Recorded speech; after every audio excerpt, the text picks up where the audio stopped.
राधे राधे दोस्तों, नमस्कार। आप सभी को हमारे आदि पूजा भक्ति चैनल में बहुत बहुत स्वागत है। तो देखिए, बिना कुल्ला किए हम जितिया व्रत की पूजा कर सकते हैं। और पारण में हमें किस चीज़ की आवश्यकता है, क्योंकि पारण जो है उसमें हमको किस नियम से पारण करेंगे जिससे हमें जितिया व्रत की पूर्ण फल मिले।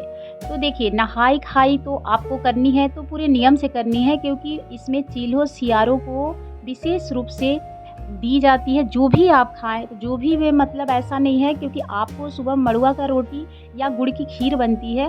तो हमारे घर तो गुड़ की खीर बनती है, जो चील्हों सियारों को सबसे पहले सुबह उठकर हम दतवन पानी देते हैं, उसके बाद हम दतवन करते हैं। फिर उनको हम गुड़ की खीर बना के देते हैं। तो फिर वो खीर आप भी खाइए और अपने बच्चे को भी, और मड़ुआ की रोटी। उसके बाद फिर आप उनको दोपहर में चने की दाल या फिर बराई की दाल हो, चाहे फिर मूंग की दाल बनाई जाती है, और अरवा चावल और तरोई की सब्जी। आप उसमें नोनी का साग भी डाल सकते हैं, क्योंकि वो भी चढ़ती है, और कंदा की सब्जी।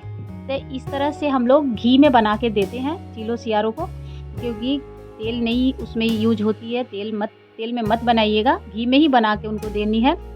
इस नियम से आपको नहाई खाई करनी है।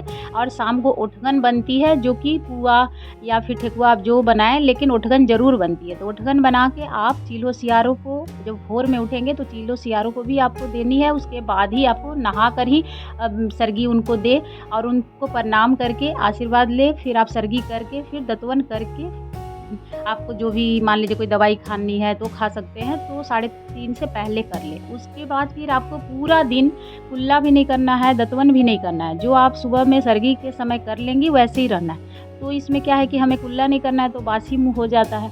तो पूजा कैसे करें? तो देखिए, पूजा तो इसमें आपको चीलो सियारो जितवाहन भगवान की होती है। और 25 तारीख को जितिया का हम लोग का व्रत है। तो आप शाम में अड़ियार बड़ियार की भी पूजा होती है। तो पूजा आप कर सकते हैं, क्योंकि कपड़ा को पूरा निचोड़ कर आप अपने मुंह के अंदर साफ कर ले। उसके बाद नहाकर फिर आप पूजा करें। जितिया जो है वो आपको खीरा में लपेट के ही जितिया जो बनवाते हैं अपने बच्चे के लिए, कोई सोना का, कोई धागा का भी पहनता है, तो लेके जाना है, पूजा करके आना है। और काजल ज़रूर से पार लीजिएगा अपने बच्चे को टीका लगाने के लिए खीरा में।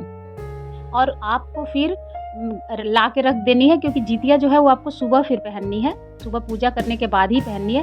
तो पारण में आप एक चीज़ का पूरा ध्यान रखिएगा कि आपको कच्चा दूध और खीरा के बीज से ही पारण करना है, नहीं तो फिर आपको पूर्ण फल की प्राप्ति नहीं होगी। तो आप खीरा के बीज, जितने आपके बच्चे हैं उतने खीरा के बीज को आपको कच्चा दूध के साथ निगलना है। तो वैसे ही पारण आपको करनी है। तो 25 को ही पूरा दिन हम लोग का अष्टमी तिथि रहेगी। और 26 को आप नहाई खाई 6 बजे के बाद कभी भी कर सकते हैं। आप जैसे कर, जितना देर आपको बर्दाश्त हो सके तो आप कर लीजिएगा। और उसके बाद पारण के दिन नहाने के बाद आपको दान भी करना चाहिए। जो चावल, दाल, आलू, नमक, हल्दी, ये चीज़ आप पंडित जी के लिए पहले से निकाल दें। नहा के आप पहले उसको छूने के बाद ही आप फिर पूजा वूजा करें। और अपने चिलो सियारों को वही चीज़ जो आप नहाई खाई में बनाए हैं उनको बना के देना है। सबसे पहले उनको दही गुड़ दे दीजिएगा दतवन पानी के बाद। इस तरह से पारण आपको संपूर्ण करनी है। अगर आपको हमारी जानकारी अच्छी लगी हो तो लाइक एंड सब्सक्राइब ज़रूर करिएगा। धन्यवाद। राधे राधे।